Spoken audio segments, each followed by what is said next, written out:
Przed nami druga część prezentacji. Wielka afrykańska przygoda.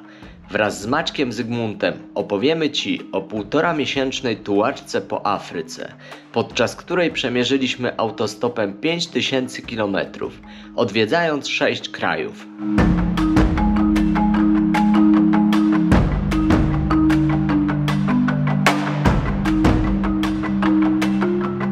Ja w ogóle wpadłem na pomysł tej wyprawy w zeszłym roku, gdzieś w grudniu w górach w Lesotho, to jest na samym południu Afryki. I wymyśliłem sobie, że przejadę autostopem południe Afryki, czyli powiedzmy od Kenii gdzieś tam w dół do Mozambiku. I już rzuciłem pracę i zacząłem tą wyprawę sobie przygotowywać. I zadzwonił do mnie Maciek, który powiedział, że też rzucił pracę i czy może jechać ze mną. Ja mówię, why not, nie? To była rzeczywiście wyjątkowa dla mnie wyprawa, bo ja zawsze jeździłem sam. I to była pierwsza wyprawa, gdzie kogoś tam ze sobą wziąłem. Maćka znałem, wiedziałem, że jest bardzo doświadczonym podróżnikiem, 70 krajów objechał i tak dalej. Ale sobie myślę, no kurde, bo Afryka jest naprawdę wymagająca. Jak chcę jechać, zobaczymy. Ustaliliśmy, że w razie czego się rozchodzimy, ja jadę na zachód, to on na wschód. Jak się nie będzie kleić, ale się bardzo skleiło, bardzo fajna przyjaźń z tego wyszła i super, żeśmy się wspierali, było naprawdę świetnie. Summa summarum, mogliśmy sobie pozwolić na większe ryzykanstwo, niż gdyby był każdy z nas osobno. I to był plus tej konfiguracji. Ale też generalnie było fajnie, bo ja mam swój styl podróżowania i Maciek ma swój styl, nie? I żeśmy to jakoś zmiksowali i udało się i wyszło naprawdę świetnie. Trafiliśmy tanie linie lotnicze z Wrocławia do Kenii. W listopadzie, w grudniu i w styczniu możecie polecieć do Kenii za 249 zł z Wrocławia bezpośrednim lotem. To są grosze. Więc to jest oczywiście lot w jedną stronę, bo później nie wiadomo jak będzie dalej. Po co wracać? Po co wracać właśnie. No i kto to mówi, nie? I rzeczywiście polecieliśmy do Kenii. Z Kenii pojechaliśmy do Tanzanii. Puszczę Wam tą mapkę, to tam zajmie chwilę. Po Tanzanii się naprawdę pokręciliśmy. Tam poznaliśmy Łukasza, tam też w buszu poznaliśmy Renatę. O mniej więcej gdzieś tam. Później przejechaliśmy tym słynnym pociągiem, który się spóźnił ile? 2 dni? 30 godzin. 30 godzin. I spędziliśmy w nim jeszcze chyba tam dobę dłużej niż Ponad miało. 70. Czyli razem I naprawdę palma nam odbijała w tym pociągu, bo to był pociąg skrajnie nie dla ludzi. W ogóle jakieś szaleństwo. Znaczy, generalnie zakładaliśmy, że to ma być jakiś kolonialny pociąg, a wyszło, że chiński był. Okienka były na takiej wysokości, że raz oko trzeba było tak patrzeć. No, a te łóżka były tak, że przez te 70 ileś tam godzin, czy ile my jechaliśmy, siedziało się tak, po prostu zgarbionym, bo już była półka na górze. Wy to byście mieli przerąbane tak naprawdę. Ale dojechaliśmy do Mozambiku. Spędziliśmy kupę czasu i później zrobiliśmy Zimbabwe. Zaraz to wszystko ładnie Wam opowiemy. Stamtąd pojechaliśmy do Botswany.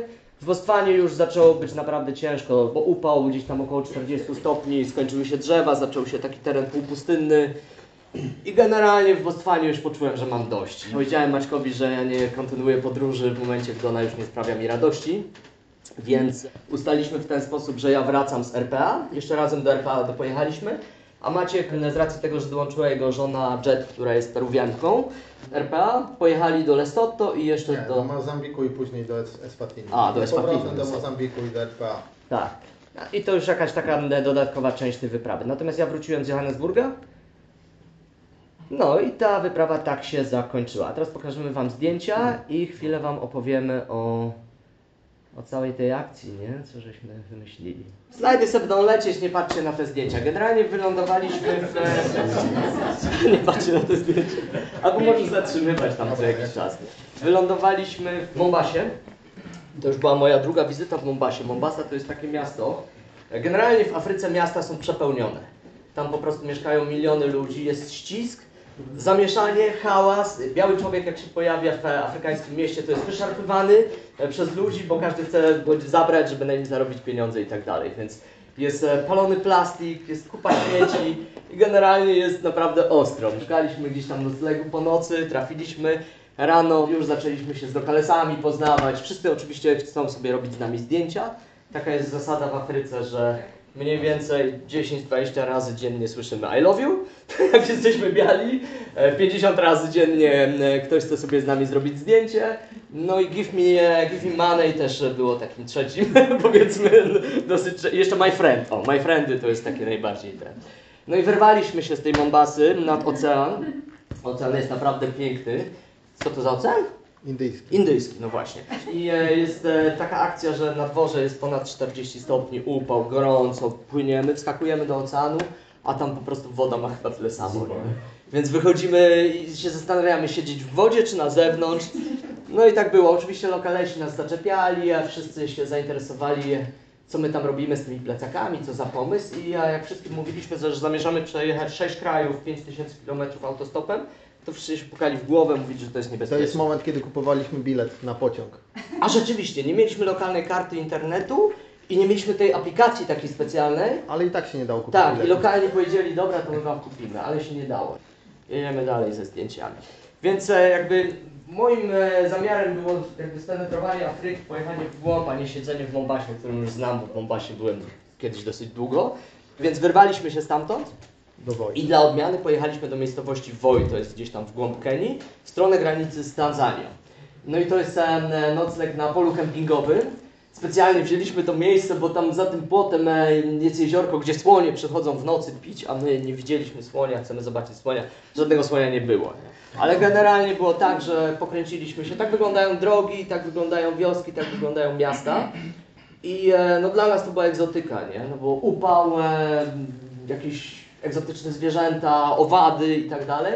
No i żeśmy się delektowali tym wszystkim. No tak wyglądają mniej więcej hotele, w których spaliśmy. Nocleg w takim hotelu to jest $20 średnio.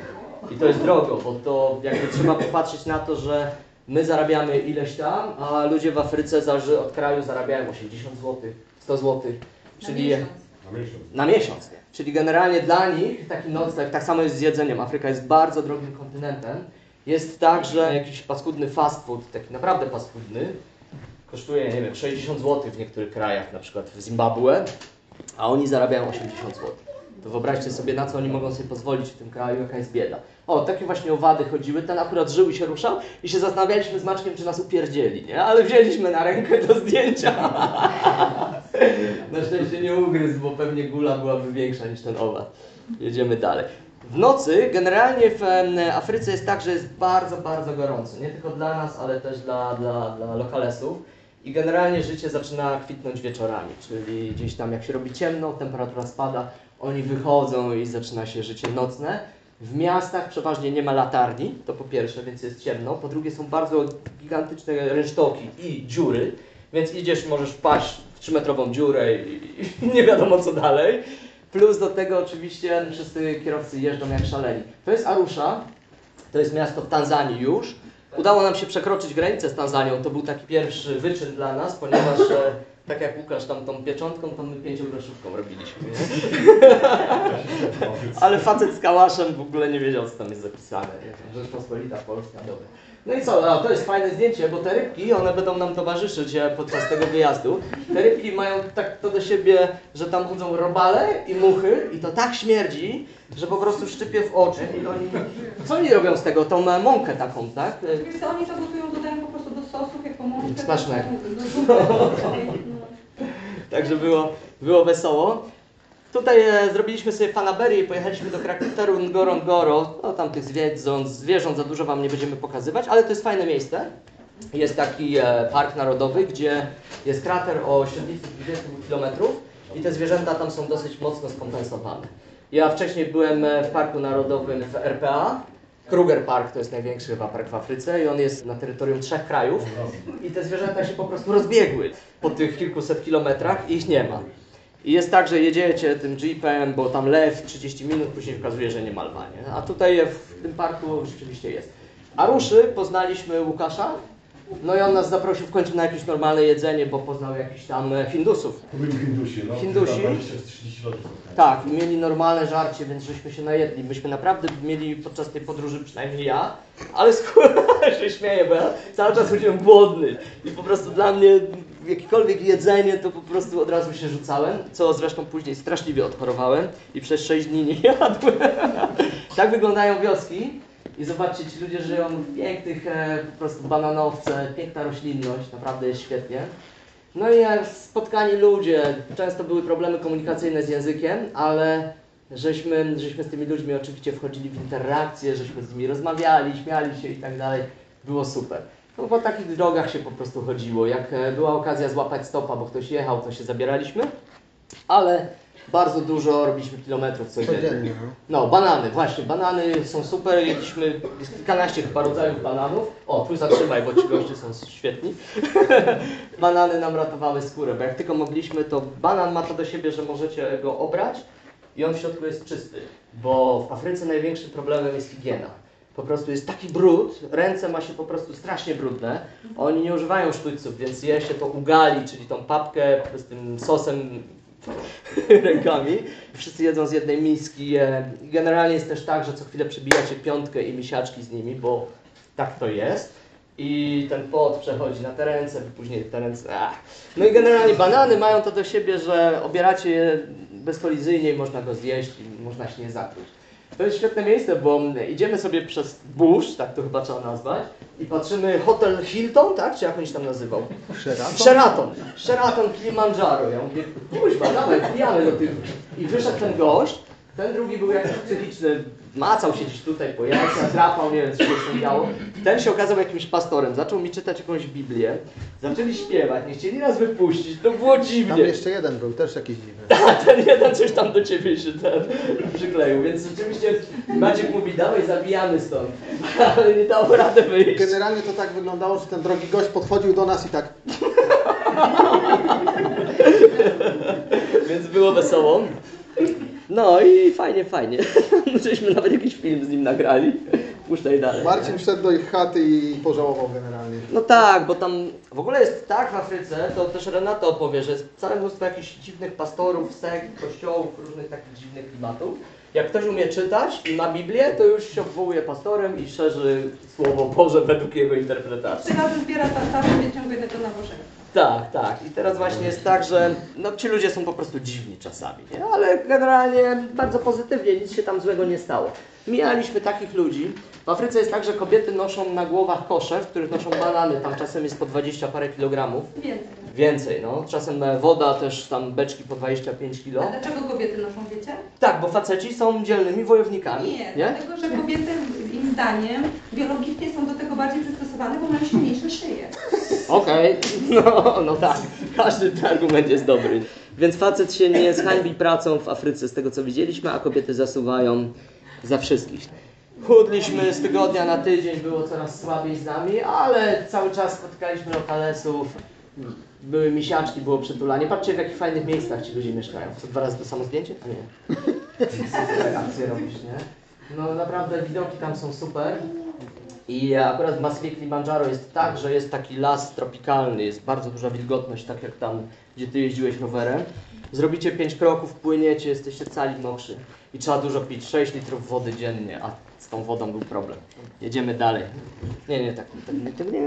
A i to jest droga, gdzie jechaliśmy właśnie już do Renaty. Moja codzienność. Tak, no i taka akcja, nie? Że tutaj się jakiś samochód przewrócił, to jest nasz kierowca. Bardzo wesoły i fajny, nawet odżywiony. No, także żeśmy sobie z nim jechali i ta droga zajęła nam 2 dni. O, no tutaj też jest taka historia, że generalnie jest tak, że siedzi cała wioska, bo im się nudzi, ale tylko jeden czy tam 2 wypakowuje. I nieważne, czas nie gra roli. Siedzieliśmy parę godzin, czekaliśmy, po czym przyjechała koparka, rozpieprzyła drzewo, zrobiła drugą drogę. No i tak wyglądają wieczory w Afryce. No rzeczywiście te zachody słońca są fajne.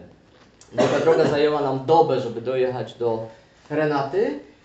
No i tam się z nią poznaliśmy. Oczywiście no tak wyglądała ta droga. Jedziecie w nocy 20 na godzinę. Czasem jest takie wrażenie, że się na piechotę idzie szybciej niż jedzie samochodem. Ale no, tak się po prostu po Afryce podróżuje. To już jest u Renaty. I Renata wam pokaże całe mnóstwo zdjęć z jakby tego, także możesz tam puszczać dalej.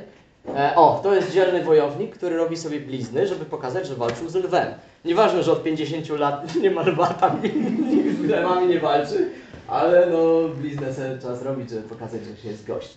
krowy, zobaczcie jakie chude, no i tak właśnie oni tutaj żyją. Kobiety noszą na głowach 25 kg wody. Ile one tam, ile tych kilometrów dziennie chodzi? To zależy jak chodzą, bo ta woda się zmienia. Tutaj akurat szło blisko, bo około kilometra tylko w jedną stronę. No, często na boso, często po tych hasztach, tam naprawdę ciężkie warunki są. Po środku jest dom Renaty, a te dwa po bokach to... Nie, to nie mój, To nie?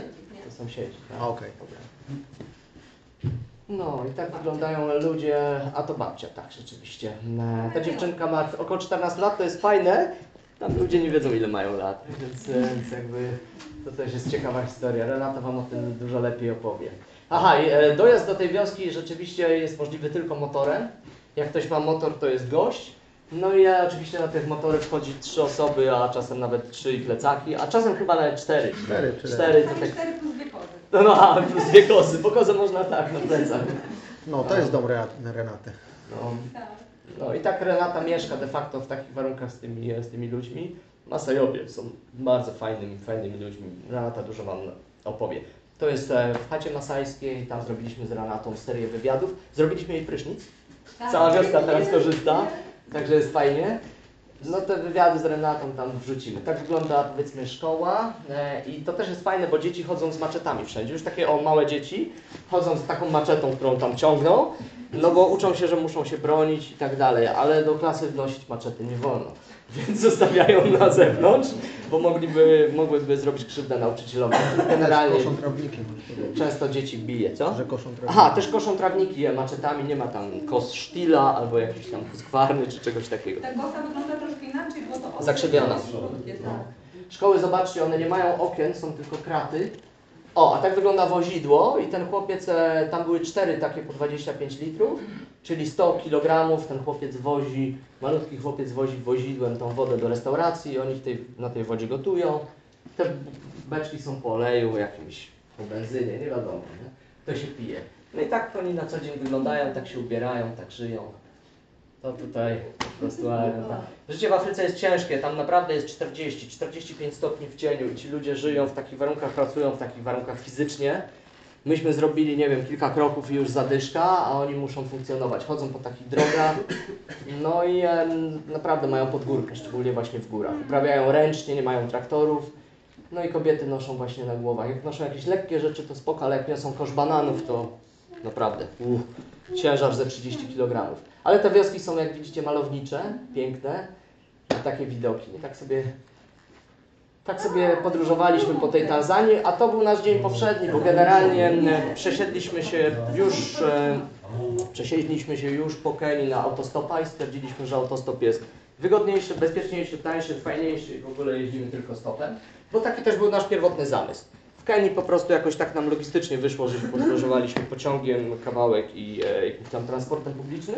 Chcieliśmy też to sprawdzić, a później już stop. Spotkaliśmy setki kierowców, każdy człowiek to oddzielna historia i rzeczywiście to jest po prostu niesamowite, co ci ludzie nam opowiadali i pokazywali. Największym wyróżnieniem było, jak zapraszali nas do swojego życia, do swoich domów, przedstawiali swoje rodzinie.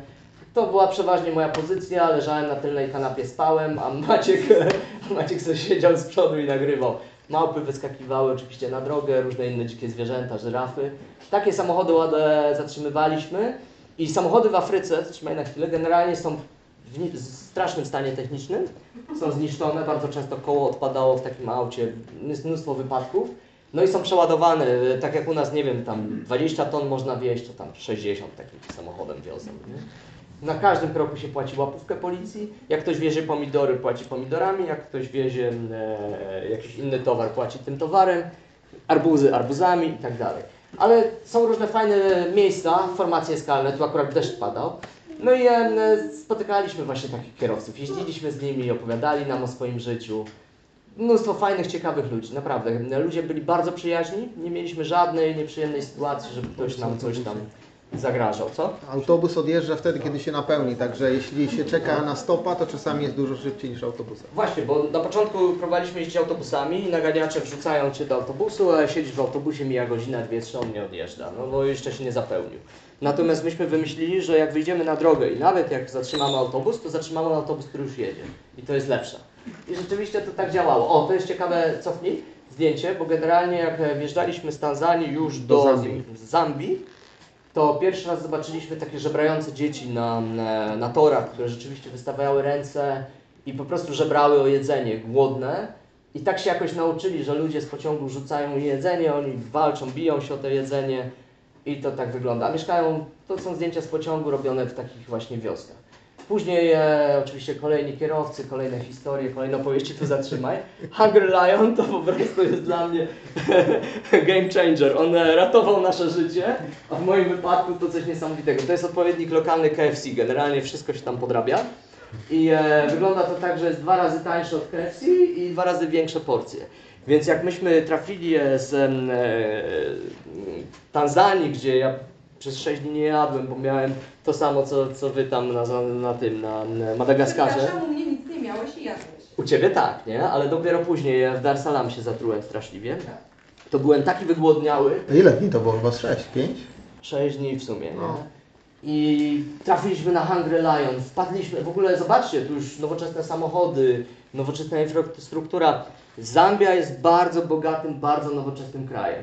No i rzuciliśmy się na te Hungry Liony, jedliśmy nawet 2 razy dziennie, po prostu się zdarzało. Ale tak wyglądają drogi. O, tu nas do domu oczywiście zaprosili, bo kierowca zadzwonił do żony i powiedział, że się spóźni, bo wiezie 2 białych, ona mówi, co ty ściemniasz, nie? To jest niemożliwe. No i on zabrał, żeby pokazać, że rzeczywiście. Generalnie było tak, że jak zatrzymywaliśmy stopa i pytaliśmy, czy nas zawiezie za darmo, bo jeździliśmy za darmo, pierwsze zdziwienie, a później oczywiście ludzie byli mega zadowoleni, wow, Europejczycy, biali i nie chcieli się z nami rozstawać, więc jak dojeżdżali do swojego miasteczka, gdzie mieszkają, czy wioski, to robili tour po wiosce, trąbili i zwołali wszystkich sąsiadów, rodziny, to moi kumple z Europy, nie? I tak było. My na początku mieliśmy jakiś plan tego przejazdu, ale później stwierdziliśmy z Maćkiem, że totalnie puszczamy po prostu lejce i zatrzymaliśmy samochód i pytaliśmy, gdzie jedziesz? Tam. Patrzymy na mapę, możemy jechać z tobą tam, dawajcie, nie? I jechaliśmy po prostu tak, jak nam się, że tak powiem, układało i to było najlepsze, bo nic nas nie ograniczało, mieliśmy czas, mieliśmy... Ta dziewczynka generalnie pierwszy raz widziała białego, także bała się nas jak... A nie dotykała was tak? Tak, a to w wiosce masajskiej bała się po prostu dotknąć. szarpali nas za włosy, bo Masajowie nie mają włosów na rękach i nogach. I po prostu te dzieci przychodziły i tak robiły cały czas, skubały nas. A po nodze tak nie. Tak, ale poczekaj, i to też było fajne, bo te dzieci po prostu były, chociaż, no te dzieci były niesamowite, bo one przychodziły rano, myśmy spali w twoich namiotach, no ale że było gorąco, więc jakby namiot był otwarty, ja się rano budzę, patrzę, a tu wlepione małe oczy, nie? Całe mnóstwo. Wyjście do toalety, dzieci zaglądają, nie? Renata nas odżywiła, więc wróciły mi siły, więc zacząłem robić pompki, bo mówię, muszę jakoś tam formę trzymać. No to oczywiście wszystkie dzieci ze mną robią te pompki, no mówię, no nie mogę. Jedziemy dalej. Tak wyglądają baobaby. Piękne drzewa. O, to jest ten most, który w sumie przekroczyliśmy nielegalnie trochę granicę. Legalnie, tylko po prostu nagięliśmy prawo. Poszliśmy się zapytać Nagięliśmy prawo. z Zambii Do do Zimbabwe, czy możemy bez wizy przejść. Oczywiście wiedzieliśmy, że nie możemy. A wiza ile? $50, nie? Nie, 30 jakoś było. 30. Dość tania była. No i przeszliśmy praktycznie, nie wiem ile tam, z kilometr w głąb kraju, zapytaliśmy się o to i wróciliśmy sobie z powrotem. 3 razy przekroczyliśmy granicę z Zimbabwe. Dokładnie, parę razy takie. Tak wyglądają drogi, oni robią różne numery na drogach, jeżdżą bez świateł, jeżdżą po pijaku, jeżdżą z zniszczonymi samochodami. Zatrzymaj, tu jest jeszcze ważna rzecz, rekord. W zwykłym osobowym samochodzie, który był takim minivanem, nie wiem jak to nazwać, 7-osobowy, to było 19 osób. Pierwszy raz w życiu widziałem, że kierowca siedział na kolanach u pasażera. Jeden siedział pod dupkiem na zewnątrz, dosłownie jednym pod dupkiem, tylko tak na szybie i 3 na dachu. A myśmy siedzieli, ja miałem pecha, bo siadłem koło takiej pani i mnie po prostu zgniotła, a Maciek siedział z tyłu też, ale się ze mnie śmiał całą drogę. 19 osób w jednym aucie. I jak jest wypadek, tak jak Łukasz mówi, no to rzeczywiście wtedy jest słabo. Myśmy dużo widzieli wypadków na drodze, bo auta są zdezelowane, to mają auta, nie wiem, to są trupy po prostu. Stan dróg jest taki jak widzicie. Kierowcy bardzo często jeżdżą pijani. Rekordzista wypił 10 browarów, wioząc nas przez cały dzień. Ta droga jest super. Ta jest super akurat, bo te szutrowe drogi, one są lepsze. Także na upale przy 45, bo to było w Bostwanie, stopniach cieniu, Facet walił browara za browarem, jechał i nam pokazywał. Banany, to one tak rosną. Patrzcie, jak ja już jestem tam chudy. 8 kg schudłem, masakra.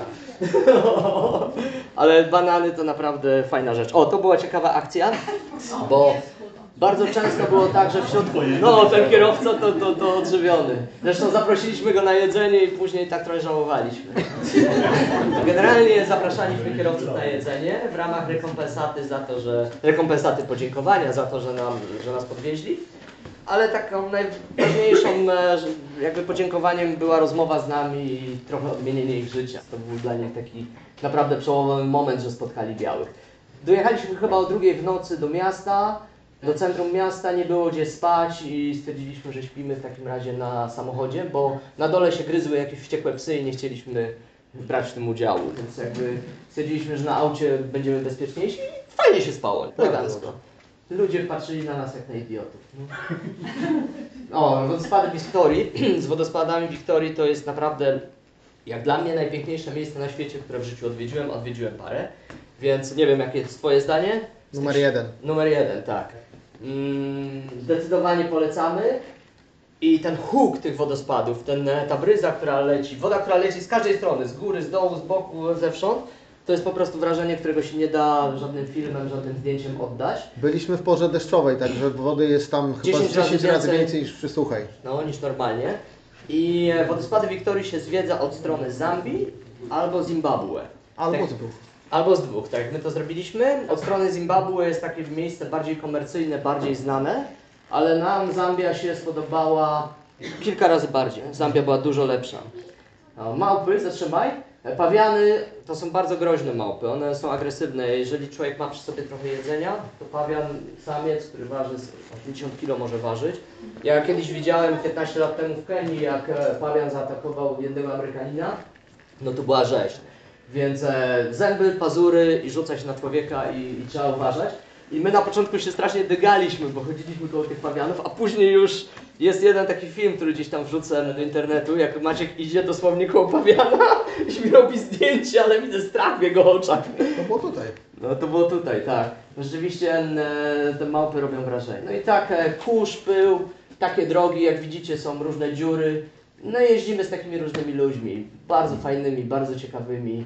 Wszyscy bardzo pozytywni, nie? Więc na tylnej kanapie, z tą jazdą na tylnej kanapie to było też ciekawie, bo to był powód do wyciągania łapówki od kierowcy.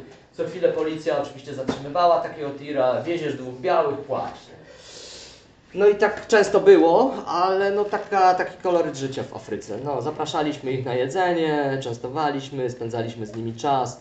Super ludzie. Ten pan ma taką śmieszną czapkę, bo jest znowu pastorem w jakimś tam swoim kościele, który założył. Jest generalnie kierowcą tira, ale jest pastorem. To były takie historie, które widzieliśmy na co dzień w Zimbabwe. Poczekaj, niego jest w Zimbabwe, to nie wiem, kilkadziesiąt razy dziennie, nie przesadzając. Po prostu szok. Ogólnie to przez całą drogę, która była kilkaset kilometrów, widzieliśmy wrak pira z oko co kilometr. No. Jakieś porzucone, rozbite auta kompletnie nie do użytku. No, i to wszystko wypadki bardzo często śmiertelne, bo jak jest wypadek, to Łukasz nam tam trochę opowiadał, jest tak, że generalnie się ludzi raczej nie ratuje. No, jak kogoś stać, to sobie zatrzyma taksówkę, pojedzie do szpitala, ale miejscowych na to nie stać, nie? Więc różnie tam bywa z tymi wypadkami. Bardzo często tak jeździliśmy, to było fajne, bo było chłodno. Tu jesteśmy w Zimbabwe, w jakichś tam jaskiniach, bardzo fajne te jaskinie. Więc jechaliśmy 800 km w jedną, 800 w drugą, żeby te jaskinie zobaczyć i to było super. Ta pani odstawia na mnie czary. W sumie to 2 razy taka sytuacja była, że ktoś tam mnie jakieś czary robił, że modlił się, żebym wrócił bezpiecznie do domu i tak dalej. I wróciłeś. Wróciłem, wszystko zadziałało, nie? Więc było super, ale Maciek zaczął to nagrywać, jak ona już kończyła, ale rzeczywiście no, ciekawa historia, nie? W ogóle jest tak, że ci ludzie po prostu podbiegają na ulicy, przytulają się do was, rzucają na szyję, przybijają piątki i to jest fajne, tylko że po iluś tygodniach to już jest męczące. No, to jest właśnie ten kolor, który od 2 lat idzie i zobaczcie, jak? Sianda. Sianda. I zobaczcie, że nie wiem jak on to robi, ale jest dobrze odżywiony. 2 lata maszeruje i kurde, my przy nim to po prostu jak szpadle byliśmy. A Maciek nakręcił, Sianda zrobił wywiad z Maćkiem, który rzucił na swoich mediach społecznościowych. Bo to jest koleś, który założył fundację i szerzy pokój na świecie i ma iluś tam followersów na tych mediach społecznościowych, oni mu płacą, on na tym zarabia i idzie. I zamierza iść tak całe życie. Czujecie? Można. Nie trzeba kończyć studiów, nie trzeba robić tego, nie? To jakiś biznesmen, który nas zabrał i zaprosił nas do domu, żeby się pochwalić. Oni generalnie lubią się chwalić samochodami, domami, wszystkim co mają, ale są przesympatyczni. Ale nami się chwalił przede wszystkim. Nami też. Rzeczywiście z nim chyba z 20 minut jeździliśmy po mieście. Chyba z godzinę. Z godzinę, no. Odwiedzając wszystkich kumpli, machając po ulicach, jak chwalił samochód się, z prezydentem. że znawiałeś, nie? Więc tak to było. No i to jest taki chleb powszedni. Stoję sobie gdzieś przy rowie, Maciek też, łapiemy stopa, zatrzymujemy samochody. Do Francistown 182 km. Chwila, moment jesteśmy.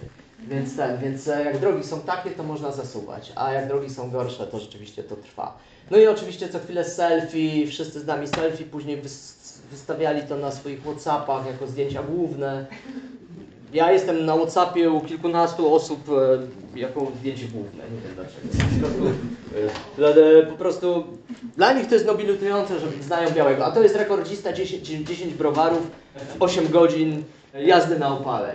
Wypił i nas wiózł. Żołnierz. Płonie widać, nie? Wiecie, od razu płonie. Tak. Żołnierz, który wracał z armii i stwierdził, że ma czas, to z nami pojeździ, ale czuliśmy, że to tak nie po drodze i tam się rozstaliśmy.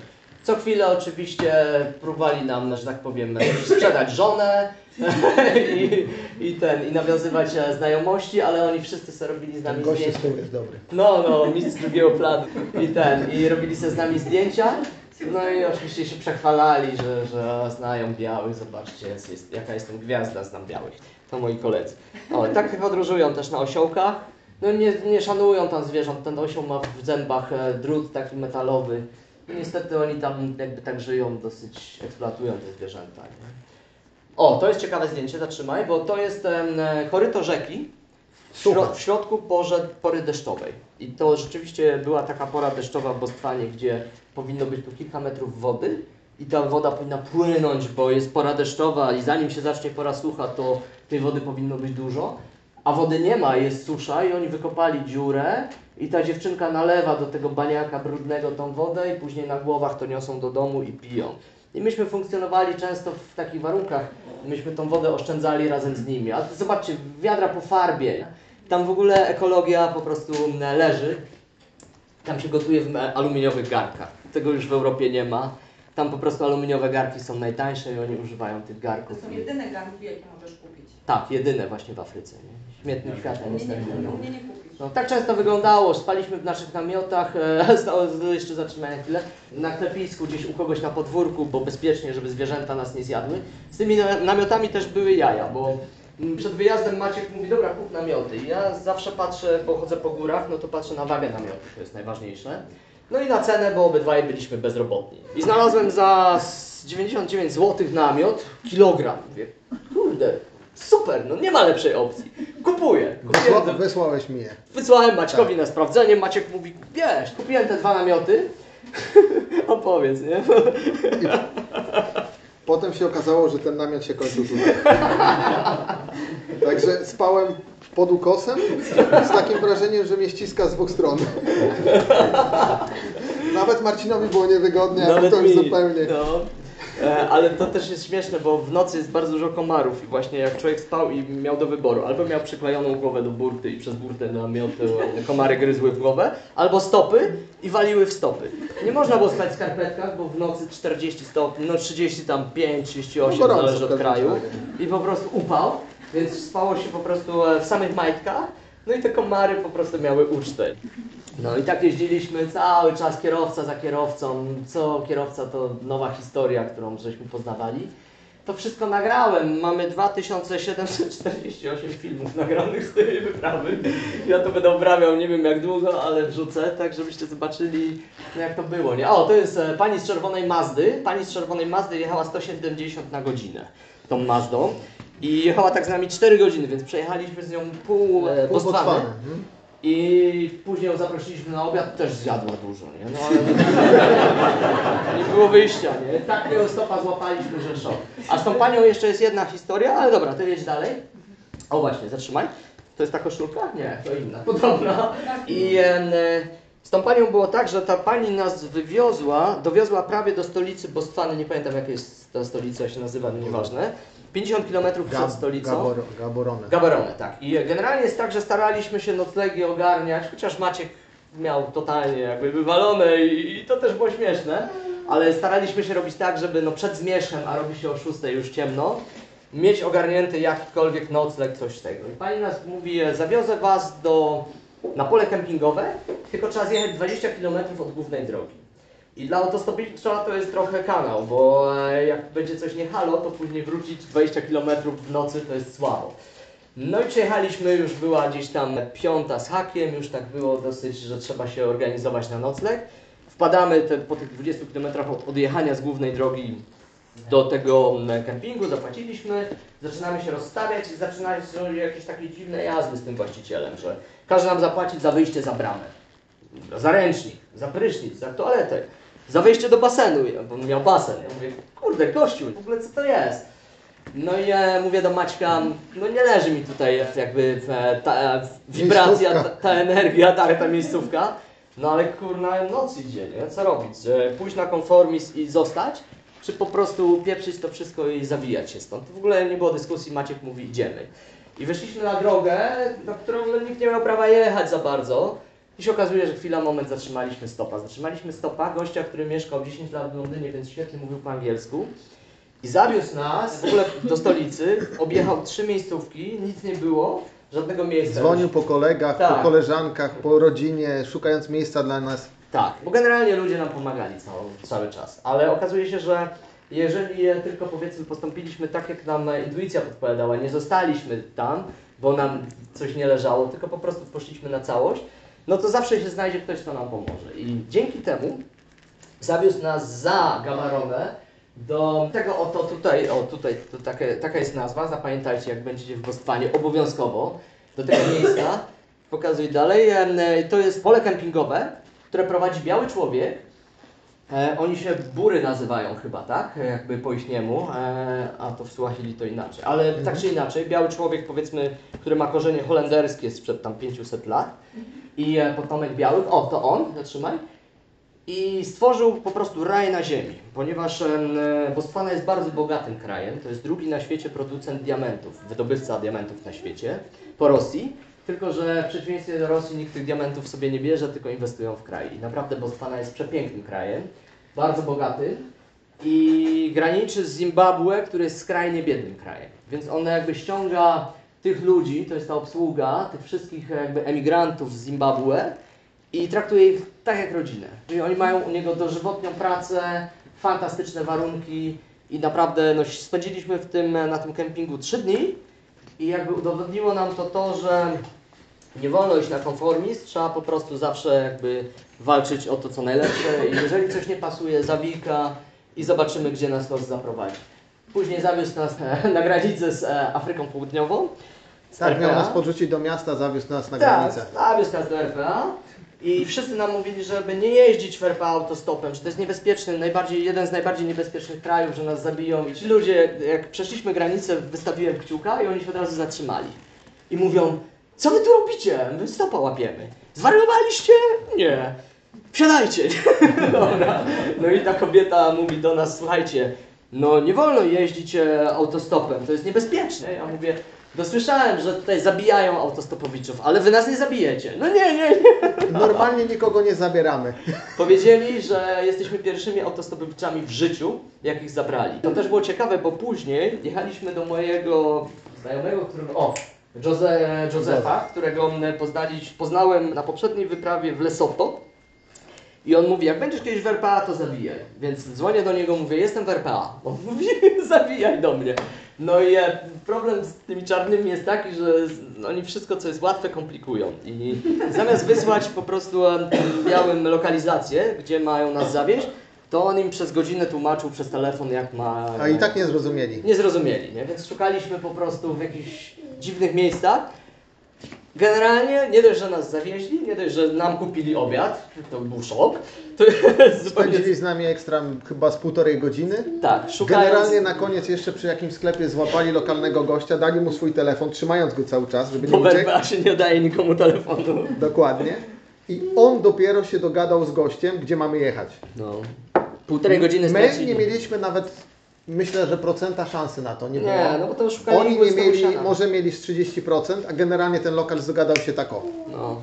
Ile? Z 1,5 godziny szukaliśmy, nie? No, I po prostu dla dobre nas to już 1,5 był jakiś godziny. cyrk, Jeszcze w mówię, ogóle- wyślij lokalizację na Google Maps, nie? Też to uczucie, że oni gdzieś tam jadą, coś tam mają do roboty, a jeżdżą z nami, próbują nas zawieść. Wyjechali chyba, nie wiem, z 20 litrów benzyny ekstra, żeby po prostu nam znaleźć to miejsce. Ale byli fantastyczni. Tak nocowaliśmy u niego na podjeździe. O, a tutaj dzięki naszym przyjaciołom. Dzięki Marcinowi Tak. i jego kobiecie. No, spotkaliśmy Krzyśka, który od 40 lat mieszka w RPA i no, nagraliśmy z nim kilka godzin wywiadów, bo facet ma niewiarygodną wiedzę na temat życia w tych krajach, ponieważ on zjeździł całą tą południową Afrykę, chyba 6 czy 7 krajów i po prostu zna je jak własną kieszeń. Opowiadał o przyrodzie, o zwierzętach, o kulturze, o historii, o wszystkim, więc to było dla nas tak, że siedzieliśmy i chłonęliśmy jak gąbka tą wiedzę. Krzysiek notabene jest z Wrocławia i on tutaj już się zapowiedział, że w przyszłym miesiącu będzie, więc już się nawet umówiliśmy na spotkanie. Świetny gość i też nas nakarmił w końcu, na koniec. I Kasia, jego siostra, Tak, która tak. gotowała. No. I tu jest Jet, jeszcze po środku żona Maćka, która dojechała do nas. No i oni pojechali dalej, a ja wróciłem już z Johannesburga do Polski. 1,5 miesiąca to zajęło. No i tyle, i taka wyprawa. Ja osobiście mogę naprawdę zarekomendować, żebyście się nie bali, tylko po prostu jeżeli ktoś czuje, że chciałby popodróżować, zawsze się znajdą ludzie, którzy pomogą. Można śmiało jechać samemu. Łukasz, jeszcze może opowiedz o tym bukowaniu noclegów przez tą stronę internetową. A, Couchsurfing? Tak. Tak, jest taka świetna strona, to jest aplikacja Couchsurfing dla podróżników. Jeżeli ktoś się boi sam podróżować, albo na przykład ma mało pieniędzy, to jest taka strona, gdzie podzieli się kanapą. Także po prostu ja podróżuję po świecie, często z tego korzystam. Tam lokalnie ludzie się ogłaszają, po prostu mają jakieś łóżko wolne. Ja również na przykład goszczę u siebie w Amsterdamie ludzi i na przykład mam wolne łóżko w pokoju i przyjeżdża jakiś gościu, nie wiem, z Indii na przykład albo skądś i on pisze do mnie, że jest w okolicy, nie ma noclegu, ja go zapraszam do siebie do domu. I ja mu wtedy pokazuję całą okolicę, daję mu różne tipy po prostu, jak tanio to zrobić. To jest dość bezpieczna aplikacja, bo tam wszyscy użytkownicy są zweryfikowani i są wystawiane opinie. Ja już tam mam opinię od tam na przykład 40 ludzi z całego świata i to są ludzie od tam powiedzmy od Egiptu, przez Madagaskar, przez Indię i całą Afrykę. Także no jestem taką osobą dosyć pewną dla kogoś i chętnie ludzie do mnie przyjeżdżają. Także warto spróbować. No, to jest nie trzeba od razu spać u kogoś, bo również tam jest taka opcja na przykład na hangout, czyli można po prostu pojechać w jakieś miejsce, jak ja często robiłem właśnie w Afryce. Pojechałem do jakiejś miejscowości, byłem tam sam, była na przykład godzina 13, nie miałem kompletnie co robić. Włączałem sobie to, szukałem ludzi, którzy również są w okolicy. Takich podróżników. Tak, również innych podróżników. Z innych krajów. I łączyliśmy się po prostu w grupy. Także warto sobie zobaczyć taką aplikację. I są również na Facebooku różne grupy dla podróżników, gdzie po prostu łączymy się w pary. Tak właśnie poznałem Anię, z którą pojechałem na Madagaskar. Ania właśnie wróciła posta, że jedzie, że chce tam jechać i szuka towarzystwa, żeby było po prostu ciekawiej, taniej i bezpieczniej. I tak się poznaliśmy po prostu. I poznałem wielu wspaniałych ludzi w ten sposób. Często podróżuję, powiem szczerze, wolę podróżować z obcymi osobami niż ze znajomymi. Czyli tam już nie pojedzie. To działa na takiej zasadzie, że tak. jadę... Ciebie nie znam. To działa na takiej zasadzie, że jadę z obcą osobą i gdzieś się tam nie możemy dogadać, to mówię, dobra, to na razie, idę w swoją stronę. A ze znajomym to już jest tak troszkę inaczej. No, także... Tak samo. Ale generalnie to jest bardzo dobra opcja, Tak. bo tam jest rating i tam generalnie wiecie kogo, jakby z kim wchodzicie w interakcję. A przeważnie to są właśnie ludzie, którzy też się włóczą po świecie i Tak, to są sami podróżnicy. szukają przygody, więc jakby to są normalni ludzie i ani wam nic nie ukradną z domu, ani was tam nie... Ja często byłem goszczony na przykład i to byli ludzie, którzy dawali na przykład klucze od swojego mieszkania, szli do pracy. No. I mówili, że spoko, wiesz sobie wszystko, czuj się jak w domu. No i fajne jest Unikałem to, że też parę pokażą dni. lokalny klimat, od lokalesów się człowiek najwięcej dowie. Kurde, za szyję mnie! Wziąłeś mnie ciało.